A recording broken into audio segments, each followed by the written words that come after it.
நிகழ்வினுடைய தலைவர் அவர்களே, இந்த நிகழ்வினுடைய ஏற்பாட்டாளர்களே, நிகழ்வில் பிரதம அதிதியாக கடந்து கொண்டு சிறப்பித்துக் கொண்டிருக்கின்ற கிளிநொச்சி மாவட்டத்தினுடைய மதிப்பார்ந்த அரசு அதிபர் திரு முரளிதரன் ஐயா அவர்களே, சிறப்பு விருந்தினராக கலந்து கொண்டு சிறப்பித்துக் கொண்டிருக்கின்ற வடக்கு மாகாண நீர்ப்பாசன பணிப்பாளர் பொறியியலாளர் திரு ராஜகோபு அவர்களே, கண்டாவளை பிரதேச செயலாளர் அவர்களே, கரைச்சி பிரதேச செயலாளர் அவர்களே, இரண்டமடுவினுடைய நீர்ப்பாசன பொறியியலாளர் அவர்களே, மாவட்டத்தினுடைய அனைத்து முகாமைப்பு உதவி பணிப்பாளர் அவர்களே, ஏரிய பிரமுகர்களே, அன்புக்குரிய பொதுமக்களே, அனைவருக்கும் இந்நேர வணக்கங்கள். நான் இந்த உரையை தனித்து ஏற்புரையாக மட்டுமன்றி கிளிநொச்சி மக்களோடு பகிர்ந்து கொள்ள வேண்டிய ஒரு சில விடயங்களோடையும் சேர்த்து உரையாற்றலாம் என நினைக்கின்றேன். இதில் இந்த இரணைமடு விவசாய சம்மேளனம் ஏற்பாடு செய்திருக்கின்ற இந்த நிகழ்வில் இந்த கௌரவத்தை பெறுவதிலும் மிகுந்த மகிழ்ச்சியையும் மனநிறைவையும் அடைகின்றேன். பொதுவாக ஒரு நிகழ்வில் பங்கு பெற்றுகின்ற பொழுது அந்த நிகழ்வுக்காக செய்திருக்கின்ற பணியில் திருப்தி ஏற்படுகின்ற நிலைமை என்பது வார்த்தைகளால் விவரிக்க முடியாதது. நான் எப்பொழுதும் அதை நோக்கியே பயணித்துக் கொண்டிருப்பவர். ஒரு நிகழ்வு வந்ததற்கு பின்னர் அந்த நிகழ்வை பற்றி தரவு ரீதியாக அலசி ஆராய்ந்து வெறும் பாதிப்புகளை பகுப்பாய்வு செய்கின்ற ஒரு புவியியல் பேராசிரியராக நான் இருக்க விரும்புவதில்லை. என்னை பொறுத்தவரையில் ஒரு நிகழ்வு ஏற்படும் என்று தரவு ரீதியாக தெரிந்ததற்கு பின்னர் அதை மக்களுக்கு சொல்லாமல் நடக்கிறது நடக்கட்டும், நடந்த விடத்தில் பார்ப்போம் என்று சொல்கின்ற மனநிலையும் எனக்கு கிடையாது. ஆகவே அந்த அடிப்படையில் இந்த வானிலை எதிர்ப்பு ஊழல்களை கடந்த 10 ஆண்டுகளாக நான் எங்களுடைய மக்களின் நலன் சார்ந்து மேற்கொண்டு வருகின்றேன். அதில் குறிப்பாக இரண்டமடு குளம் சார்ந்த விடயங்களில் எனக்கு எப்பொழுதுமே மிகப்பெரிய கரிசனை இருக்கின்றது. ஏனென்றால் இந்த இரண்டமடு குளத்தினுடைய வரலாறு அல்லது இந்த இரண்டமடு குளத்தினுடைய புவியியல் அமைப்பு மிகவும் வித்தியாசமானது.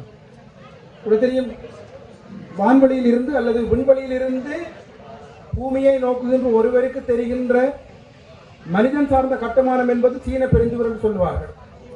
அதே போன்று வடக்கு மாகாணத்தில் செய்மதி படங்களூடாக பார்க்கின்ற பொழுது தெல்ல தெளிவாக அவதானிக்கக்கூடிய மனிதனால் உருவாக்கப்பட்ட ஒரே ஒரு விடயம் இந்த இரண்டமடு குளம்.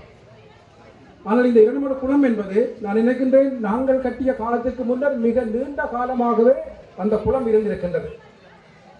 1811ஆம் ஆண்டு எங்களுடைய வன்னியின் மாபெரும் வீரன் என்று அழைக்கப்பட்ட பண்டார வன்னியனோட யுத்தத்தை கேப்டன் ரிபர்க் முடித்ததன் பின்னர் அவர்கள் மீள யாழ்ப்பாண கோட்டை நோக்கி சென்ற பாதையில் இருந்த இந்த குளத்தை பற்றி அவர் 1812ஆம் ஆண்டிலேயும் அதற்கு முன்னர் 1990ஆம் ஆண்டிலுமே ஒரு மிகப்பெரிய குளத்துக்கான வாய்ப்பை இந்த இடம் கொண்டிருப்பதாக அவர்கள் எழுதியிருக்கின்றார்கள்.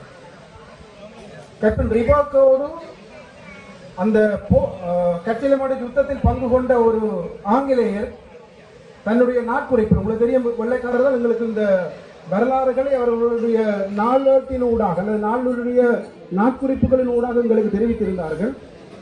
அந்த நாட்குறிப்பாட்டின் ஊடாக கேப்டன் ரிபர்க்கோடு பயணம் செய்த ஒரு ஆங்கிலேய போர் வீரன் எழுதிய குறிப்பை வைத்துக் கொண்டு பிற்காலங்களில் அவருடைய மகன் மீள இலங்கைக்கு வந்து, நான் நினைக்கின்ற இந்த அவர் குறிப்போடு எழுதிய காலம் 1810கள் அல்லது 1920களுக்கு உட்பட்ட காலம். அதற்கு பின்னர் அவருடைய மகன் மீண்டும் யாழ்ப்பாணம் வந்து அப்பொழுது யாழ்ப்பாணத்தினுடைய அரசாங்க அதிபராக இருந்த டைக் என்பவருக்கு, அப்பொழுது யாழ்ப்பாணம் என்பது இப்பொழுது இருக்கின்ற யாழ்ப்பாணம் அல்ல, அப்பொழுது இருந்த பிரித்தானியர் காலத்தில் இருந்த யாழ்ப்பாணம் என்பது வவுனியா வரையுள்ள பகுதிகள் உள்ளடக்கிய ஒரு பகுதி. அவர் டைக்கிக்கு தகப்பனுடைய குறிப்பின் அடிப்படையில் இந்த மிகப்பெரிய நீர்த்தேக்கம் பற்றிய ஆலோசனையினை ஹென்றி பாக்கர் என்ற அவருடைய மகன்தான் முதலில் இந்த இரண்டமடு குளம் பற்றிய விடயங்களை வலியுறுத்தியிருந்தார். ஆனால் ஒரு கோட்பாட்டு ரீதியாக அல்லது எண்ணக்கரி ரீதியாக ஒரு வடிவமைப்பு ரீதியாக இருந்த இந்த இரண்டமடு குளத்தினை பிரவுன் என்கின்ற பொறியியலாளரும் ஒரு தொல்பொறியியலாளர். நான் நினைக்கிறேன் நீங்கள் நினைப்பது போல அப்பொழுது இந்த கிளிநொச்சி இருந்திருக்காது. மிகப்பெரிய அளவில் இப்பொழுது இருக்கின்ற இந்த பாதை அல்லது இப்பொழுது இருக்கிற இந்த குடியிருப்புகள் ஒன்றுமே இல்லாத காலப்பகுதியில் மிகப்பெரிய காடுகளோடு சேர்ந்திருந்த இந்த பகுதியை தன்னுடைய நடைப்பயணத்தின் மூலமாக கண்டறிந்து அதற்குரிய வடிவமைப்புகளை மேற்கொண்டிருந்தார்கள். அதற்கு பின்னர் இந்த குளத்தினுடைய உருவாக்கத்தின் பொழுதும் சரி அல்லது இந்த குளத்தினுடைய செயற்பாட்டிலும் சரி ஆங்கிலேயர்கள் மிகப்பெரிய பங்காற்றியிருந்தார்கள். நான் இந்த பொங்கலின் பொழுது வடக்கு மாகாண நீர்ப்பாசன பணிப்பாளர்களோடு உரையாடுகின்ற பொழுது குறிப்பிட்ட விடயம், எங்களுக்கு 2 விடயங்களில் மிகச்சிறந்த நிலைமை அவர்கள் உருவாக்கி இருக்கின்றார்கள். இந்த புவியியலோடு சேர்ந்த விடயங்களோடு அல்லது கிளிநொச்சியோடு சேர்ந்த புவியியல் அம்சங்களாக அவர்கள் 2 விடயங்கள் அடையாளப்படுத்தி இருந்தார்கள். ஒன்று இந்த இரண்டமடு குளத்தினுடைய உருவாக்கம், இரண்டாவது இந்த கிளிநொச்சியினூடாக செல்லுகின்ற புகையிரத பாதை. எனக்கு ஒரு மிக நீண்ட காலமாகவே ஒரு சந்தேகம் இருந்தது. ஏனென்றால் கொழும்பிலிருந்து அல்லது அனுராதபுரத்திலிருந்து வருகின்ற பொழுது மன்னாரினூடாக வருவது இலகுவானதாக இருக்கும். ஏன் ஏனையினை கிளிநொச்சி ஊடாக அல்லது மாங்குளத்தினூடாக எடுத்திருந்தார்கள் அல்லது அந்த புகையிரத பாதையை மேற்கொண்டிருந்தார்கள் என்று. ஆனால் இந்த புகையிரத பாதையை பொழுது இந்த வடக்கு மாகாணம் முழுவதும் நடந்து ஆய்வு செய்த அப்பொழுது யாழ்ப்பாண மாவட்டத்தினுடைய அரசாங்க அதிபராக இருந்த துவைனம் குறிப்பிடுகின்ற விடயம் என்னவென்றால், வடக்கு மாகாணத்தினுடைய மிக உயரமான பகுதிகள், ஒரு ஓனானுக்கு எப்படி அது இந்த முதுகு பகுதி உயரமானதாக இருக்கின்றதோ அதே போன்ற ஒரு இடத்தில் தான் அவர் இந்த ரயில்வேக்குரிய பாதையை அமைத்திருக்கின்றார். ஆகவே கிளிநொச்சி மாவட்டத்தை பொறுத்தவரையில் பலர் இப்பொழுதும் குறிப்பிடுவார்கள் யாழ்ப்பாணத்திற்கு ஒரு ஆறும் இல்லை என்று. அந்த யாழ்ப்பாணத்துக்கு ஒரு 6 நாள் ஏற்படக்கூடிய பாதிப்பை தடுத்தது கிளிநொச்சி தான். ஏனென்றால் எனக்கு முன்னர் உரையாற்றி இந்த நம்முடைய கமக்கார சம்மேளனத்தினுடைய தலைவர் குறிப்பிட்டது போல வடக்கு மாகாணத்தில் இருக்கின்ற பல ஆறுகளினுடைய கழிமுகமாக அல்லது கடலோடு கலக்கின்ற இடமாக கிளிநொச்சி மாவட்டம் இருப்பதனால்தான் அதற்கு கீழ் இருக்கின்ற யாழ்ப்பாணத்தினுடைய பல பகுதிகள் இப்பொழுதும் பாதுகாப்பானதாக இருக்கின்றன. ஆகவே புவியியல் ரீதியாக உண்மையில் ஒரு மேலை நாட்டவர்கள் மேற்கொண்ட பல விடயங்களில் அவர்கள் அப்பொழுது வெறும் கால்நடையாகவே நடந்து இந்த புவியியல் சார்ந்த விடயங்களை கற்றிருந்திருக்கிறார்கள். அவ்வாறு ஒரு சிறப்பு பெற்ற இந்த இரண்டமடு குளத்தினை அவர்கள் அமைக்கின்ற பொழுது இன்றளவுக்கு இது பெரிய முக்கியத்துவம் வாய்ந்த அளவாக மாறும் என்று நான் நினைத்திருக்க மாட்டார்கள். ஆனால் இயற்கையின் விளைவு அல்லது இயற்கை தந்த கொடை இன்று ஒரு மிகப்பெரிய அளவிலான ஒரு இயற்கை வளமாக இரண்டமடு மாறி இருக்கின்றது. இரண்டமடு சார்ந்த விடயங்களில் பல்வேறு வகைப்பட்ட நிலைமைகள் காணப்படுகின்றது.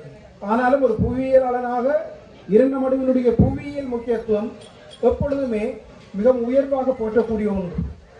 இரண்டமடுவோடு வடக்கில் இருக்கின்ற 4 மாவட்டங்களும் நேரடியாக தொடர்புபட்டிருக்கின்றது. மன்னாரை தவிர்ந்த மற்ற 4 மாவட்டங்களுமே மிக நேரடியான தொடர்பை கொண்டிருக்கின்றது. ஆகவே அத்தகைய நிலைமை வாய்ந்த இரண்டமடுவினுடைய வளர்ச்சி அல்லது அதனுடைய பெருமை என்பது தமிழர்கள் ஆகிய எங்கள் எல்லோருக்கும் இருக்கின்ற மிகப்பெரிய பெருமை. அன்புக்குரிய கிளிநொச்சி வாழ் மக்களே, இந்த சந்தர்ப்பத்தில் உங்களோடு ஒரு விடயத்தை பகிர்ந்து கொள்ள வேண்டும் என்று நான் நினைக்கின்றேன். காலநிலை மாற்றம் என்பது எல்லா ஆண்டுகளிலுமே இரணைமடுவை முழு கொள்ளளவாக வைத்திருக்கும் என்ற அந்த எண்ணத்தை நாங்கள் இனிமேல் கைவிட வேண்டும். கடந்த சில ஆண்டுகளாக இரணைமடு வான்பாய்கின்றது. மிகவும் மகிழ்ச்சியான செய்தி. ஏனென்றால் இயற்கை எங்களுக்கு தந்திருக்கின்ற பெரும் கொடை. நான் இந்த இரண்டமடு வான்பாய்கின்ற சந்தர்ப்பங்களில் பலர் இந்த இரண்டமடு வான்பாய்கின்ற வீடியோக்களை போட்டு பல பாடல்களை போடுவார்கள். உண்மையில் இந்த பாட்டுகளில் பல பாட்டுகள் இரண்டமடுக்கு மிக பொருத்தமான பாட்டுகளாகவே இருக்கும். ஏனென்றால் இரண்டமடுடைய புவியியல் தன்மை அத்தன்மை வாய்ந்தது. ஆனால் எல்லா காலங்களிலும் இந்த வடகிழக்கு பருவமழை என்பது மிகையாக பெய்து இரண்டமடு வான்பாயும் என்ற அந்த எண்ணத்திலிருந்து நாங்கள் விடுபட வேண்டும். பொதுவாக நான் இந்த முகநூல்களிலும் மக்களை அச்சமூட்டுவதாக பலர் குறிப்பிடுவார்கள். ஆனால் அச்சமூட்டுவதல்ல, மக்களை ஒரு தெளிவுபடுத்துவது. ஏனென்றால் எல்லா காலங்களிலுமே இரண்டமடு வான்பாயும் என்ற அந்த எண்ணத்தை நாங்கள் மாற்றிக்கொள்ள வேண்டும். காலநிலை மாற்றம் என்பது என்றோ ஒரு காலம், அது இந்த வருடம் அல்ல அல்லது வார வருடம் அல்ல, என்றோ ஒரு வருடம் மிக மிக மழை குறைவான ஒரு வடகிழக்கு பருவமாக இருக்கக்கூடிய வாய்ப்பு இருக்கின்றது. அப்பொழுது இந்த இரண்டமடு எங்களுடைய கொள்ளளவை எட்டுவதில் மிகப்பெரிய சவாலை எதிர்கொள்ளும். ஆகவே காலநிலை மாற்றம் என்பது எங்களுடைய பிரதேசத்தில் மிக மோசமான பாதிப்பை ஏற்படுத்தி இருக்கின்றது. இன்று கூட நான் நேற்றைய இரவு ஒரு பதிவு வைத்திருந்தேன். வடக்கில் என்றுமில்லாதவாறு வடக்கு கடற்பகுதி மிக குளிரான நிலைமையில் காணப்படுகிறது. பொதுவாகவே இலங்கையினுடைய தென்பகுதியில் இருந்துதான் எங்களுடைய வடக்கு பகுதி நோக்கி குளிர் கொண்டு வரப்படும். ஏன்னா எங்களுடைய பிரதேசம் எப்பொழுதுமே ஆண்டு முழுவதுமே வெப்பநிலையோடு சேர்ந்த பகுதி, ஆண்டு முழுவதும் எங்களுக்கு வெப்பம் இருக்கும். ஆனால் கடந்த 4 நாட்களாக எங்களுடைய வடக்கு கடற்பகுதியிலிருந்து குளிர் நீர் இலங்கையினுடைய தென்பகுதிக்கு கடத்தப்படுகிறது. நான் அதை நச்சமூட்டு வகையில் போடவில்லை, இப்படி ஒரு நிகழ்வு இருக்கின்றது என்றுதான் போட்டிருக்கின்றேன். ஏனென்றால் இதனுடைய விளைவு என்பது எத்தகைய எதிர்மறையான விளைவுகளையும் ஏற்படுத்தலாம். ஏனால் எங்களை பொறுத்தவரை இந்த காலநிலை மாற்றம் கடந்த டிட்வா புயலுக்கு பின்னராகும், குறிப்பாக நவம்பர் 29ஆம் தேதிக்கு பின்னராக இன்று வரைக்கும் இலங்கையினுடைய அதிகூடிய வெப்பநிலை இலங்கையில் அதிகூடிய மழையை பெறுகின்ற ரத்தினபுரி மாவட்டத்திலேயே பதிவாகி வருகின்றது. உண்மையில் மன்னார் அல்லது அம்பாந்தோட்டையில் அந்த வெப்பம் அதிகமாக இருந்திருக்க வேண்டும். ஆனால் கடந்த 49 நாட்களாக அதிகூடிய வெப்பநிலை, இந்த நாட்டினுடைய அதிகூடிய வெப்பநிலை இரத்தினபுரியிலே பதிவாகி வருகின்றது. அதிகுறைந்த வெப்பநிலை நுவரெலியாவிலே பதிவாகி இருக்கின்றது. அதில் எந்த மாற்றமும் கிடையாது. ஆனால் அதிகூடிய வெப்பநிலை என்பது மன்னார் அல்லது யாழ்ப்பாணம் அல்லது முல்லைத்தீவு அல்லது அம்பாந்தோட்டை மொனராகரையில் பதிவாக வேண்டும். ஆனால் இரத்தினபுரியில் பதிவாகி வருகின்றது. அப்ப இயற்கை ஏதோ ஒரு செய்தியை சொல்ல விளைகின்றது, அல்லது இயற்கை ஏதோ ஒரு விடயத்தை எங்களுக்கு தெரியப்படுத்த விரும்புகின்றது. ஆகவே அந்த இயற்கை கூறுகின்ற விடயத்தை நாங்கள் தெரிந்து கொண்டு அதற்கு ஏற்ற வகையில் நாங்கள் செயற்பட வேண்டிய தேவை இருக்கின்றது. நான் இரண்டமடு அல்லது கிளிநொச்சி என்று நினைக்கின்ற பொழுது எப்பொழுதுமே மனதில் இருக்கின்ற எனக்கு இன்னொரு கவலை, கிளிநொச்சி மாவட்டத்தின் மீதான உவர்நீர் தன்மையினுடைய தாக்கம். நீங்கள் பலர் ஏற்றுக்கொண்டாலும் இல்லை என்றாலும் பள்ளிக்கூடாவினூடாக வெளியே வருகின்ற இந்த உவர்த்தன்மை என்பது ஸ்கந்தபுரம் வரைக்கும் வந்திருக்கின்றது. எங்களுக்கு நிலம் மேற்பகுதியில் இருக்கின்ற நிலைமைகளினால் எங்களுக்கு அதை உணர முடியாமல் இருக்கின்றது. ஆனால் நிலத்தின் கீழ்ப்பகுதியில் கிட்டத்தட்ட 4 மீட்டருக்கு ஆழமாக உபத்தன்மை என்பது நாள்தோறும் கிளிநொச்சியினுடைய கரைச்சி அல்லது இந்த கிளிநொச்சியினுடைய இதயம் என்று அழைக்கப்படுகின்ற இந்த கிளிநொச்சி நகர பகுதியை நோக்கி வந்து கொண்டே இருக்கின்றது. உண்மை கடந்த சில ஆண்டுகளாக கிளிநொச்சி மாவட்டத்துக்கு இருக்கின்ற மிகப்பெரிய அச்சுறுத்தல் இந்த பிரதேசம் நோக்கி வருகின்ற உபச்சரிவினுடைய தன்மை. அது நீர் சார்ந்து இல்லாமல் நிலம் சார்ந்து இருக்கின்றது என்பது எங்களுக்கு இருக்கின்ற மிகப்பெரிய சவால். நீங்கள் நம்புவீர்களோ தெரியவில்லை, வெள்ளேரி குளத்தில் இருந்து கிட்டத்தட்ட 1.5 கிலோமீட்டர் தூரத்தில் அந்த உபச்சரிவு வந்திருக்கின்றது. அது வெள்ளேரி குளத்தினுடைய தாக்கம் அல்லது வெள்ளேரி குளத்தினுடைய சிறப்பு அதனை மேற்கு நகரோடு செய்கின்றது. ஆனால் அது இப்பொழுது மேற்கு நோக்கி நகர்ந்து கிழக்கு நோக்கி நகர்ந்து கொண்டிருக்கின்றது. அப்ப இந்த உபச்சரிவு என்பது கிளிநொச்சியை பொறுத்தவரை ஒரு மிகப்பெரிய அளவிலான பாதிப்பை ஏற்படுத்தக்கூடிய விடயம். ஆகவே இது தொடர்பாக நாங்கள் அக்கறை கொள்ள வேண்டும். ஏனென்றால் எங்களுடைய நிலைமை கைமீறி போனதன் பின்னர் நாங்கள் மேற்கொள்ளுகின்ற எந்த செயற்பாட்டுக்கும் மிக பெருமளவிலான செலவை செய்ய வேண்டியிருக்கும்.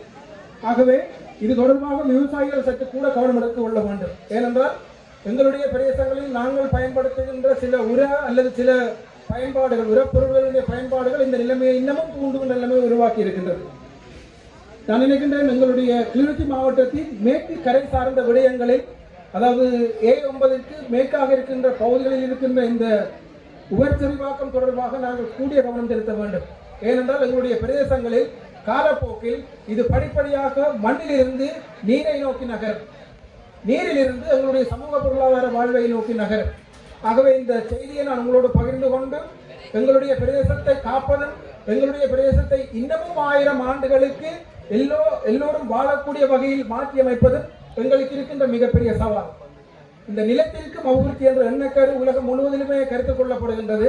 அந்த நிலத்திற்கும் எண்ணக்கரு என்பது நாங்களும் எங்களுடைய வாழ்வை மிக சிறப்பாக கொண்டு செல்கின்ற அதே வேளை எங்களுடைய நிலத்தையும் நீரையும் எங்களுடைய வழியையும் ஆகாயத்தையும் இன்னமும் கூடுதலாக நாங்கள் அடுத்த சந்ததிக்கும் கடத்த வேண்டிய தேவை இருக்கின்றது.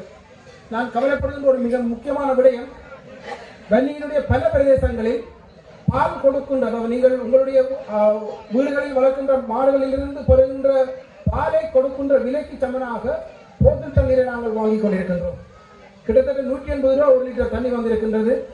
போத்தில் கிடைத்த தண்ணி என்ற பெயரில் அந்த நிலைமையை நாங்கள் வாங்கிக் கொண்டிருக்கின்றோம். ஆனால் எங்களுடைய பிரதேசங்களிலே உற்பத்தி செய்யப்படுகின்ற பாலினுடைய அளவும் கிட்டத்தட்ட 1 லிட்டர் அதற்கு அண்மித்த விலையில் தான் நாங்கள் வழங்கிக் கொண்டிருக்கின்றோம். நாங்கள் எங்களுடைய நிலத்தையும் எங்களுடைய நீரையும் மிகப்பெரிய அளவிலே நாங்கள் நஞ்சாக்கி கொண்டிருக்கின்றோம், அல்லது நாங்கள் அதனை எங்களுடைய பயன்பாட்டுக்கு இல்லாத வகையில் நாங்கள் மாற்றி இருக்கின்றோம். எங்களுடைய பிரதேசங்களில் இருக்கின்ற பல விளைபொருட்களை மிக கூடிய அளவுக்கு விற்க வேண்டிய அல்லது வாங்க வேண்டிய தேவையில் நாங்கள் இருக்கின்றோம்.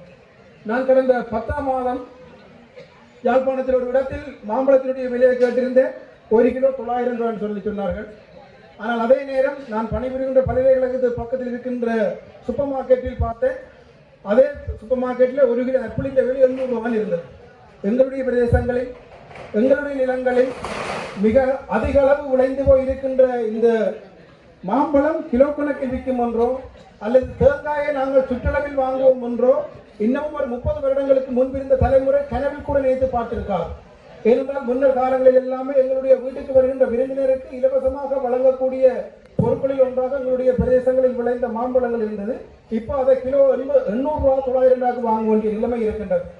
பல பொருட்கள் முந்தைய கூறு விலையில் வாங்கிய பல பொருட்களை நாங்கள் இப்பொழுது கிலோ கணக்கில் வாங்குகிறோம். இன்னமும் சிறப்பாக டிஜிட்டல் தராசில் போட்டு நிறுத்தி வாங்கக்கூடிய நிலைமைக்கு வந்திருக்கின்றோம். ஆகவே நாங்கள் இந்த இயற்கையோடு இணைந்து வாழாது விட்டால் இன்னமும் ஒரு 25 அல்லது 30 வருடங்களுக்கு பின்னர் இந்த எங்களுடைய பிரதேசங்களில் இருக்கின்ற பொருட்களை கூட நாங்கள் மிக உயர்ந்த விலை கொடுத்து வாங்க வேண்டிய தேவை இருக்கு.